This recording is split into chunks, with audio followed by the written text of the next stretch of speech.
কি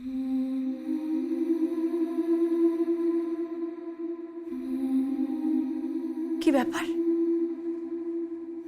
গিনি ম্যাডাম এরকম পাল্টে গেলেন? তো কিচ্ছু বুঝতে পারছি না, কিচ্ছু বুঝতে পারছি না।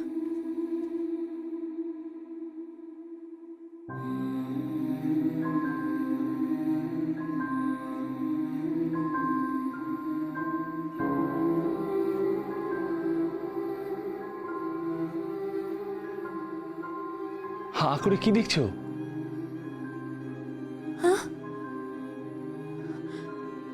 গিনি ম্যাডাম এসেছিলেন, বলছিলেন উনি সবকিছু করতে চান, সংসার করতে চান, সমস্ত কাজ নিজের হাতে করতে চান। কোহিনূর বাবু, হঠাৎ করে মনে হলো গিনি ম্যাডাম পাল্টে গেছেন। গিনি বউ পাল্টে গেছে? ঝুমকো,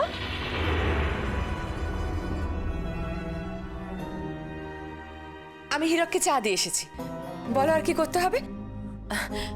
আচ্ছা, আমরা একটা কাজ করি না, এতদিন যে আমাদের বাড়িতে কন্টিনেন্টাল ব্রেকফাস্ট হতো, আজ থেকে সব বন্ধ। তার বদলে তুমি যে খাবার করতে, মানে লুচি তরকারি সেই সব খাবার বানাবো, আমি নিজে হাতে বানাবো। হ্যাঁ, ফুলকো ফুলকো লুচি বানাবো, তরকারি করব, সবাইকে নিজে হাতে খেতে দেব। আর এতদিন যে পোশাক পরে আছি, সব পোশাক পাল্টে দেব, সব।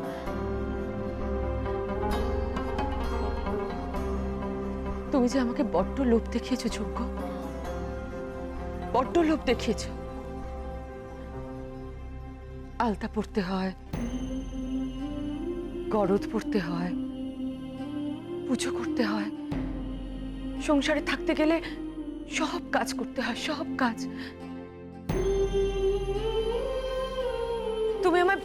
তুমি আমায় বলেছিলে না যে আমি একদিন নিজে হাতে সিঁদুর নিয়ে পড়বো?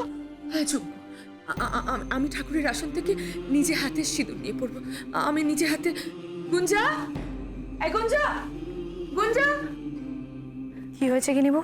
বলছি সিঁদুরটা নিয়ে আয় না। কোন সিঁদুর? বারে, তুই ভুলে গেছিস? সেদিন ঝুমকো ঠাকুরের আসনে সিঁদুর কৌটো রাখলো না, বললো আমি একদিন নিজে হাতে সিঁদুর নিয়ে পড়বো, নিয়ে আয়। আমি নিজে সিঁদুর পড়ব, পরে আমি তোমাকে সব বলবো ঝুমকো। তোমার সঙ্গে আমার কিসের সম্পর্ক, এই বাড়ির সঙ্গে আমার কি সম্পর্ক, সব সব বলবো আমি।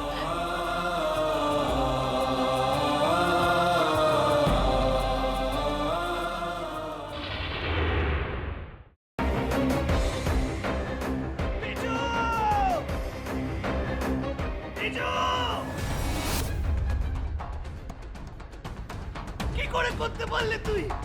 ও তোর বৌদি হয়, তুই আমার ভাই হোস।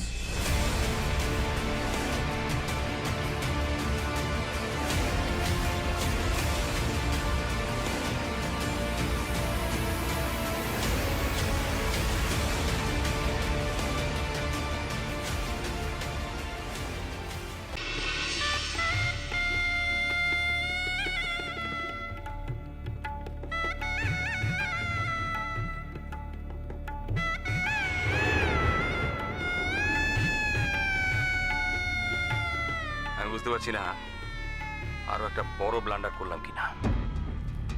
কি বড় মামু? আমি ওদের 20 লাখ টাকা দিয়ে দিয়েছি। সে কি কথা? কেন? তোমার কিন্তু কথা ছিল এই কথাটা 5 কান না করার। যাই বাবা, তাড়াতাড়ি বজরংবলীর পূজাটা দিয়েছি। আমি লাড্ডু না দিলে তো বজরংবলীর ব্রেকফাস্টই খাওয়া হবে না।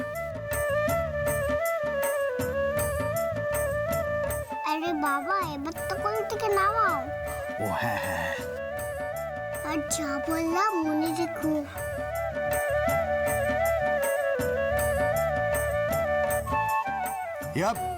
ইয়া সাবধানে সাবধানে দেখে। আমরা চেষ্টা করছি যাতে ওকে যত তাড়াতাড়ি সম্ভব। জোর দিয়ে বলতে পারেন কি ওকে জীবিত অবস্থায় পাওয়া যাবে?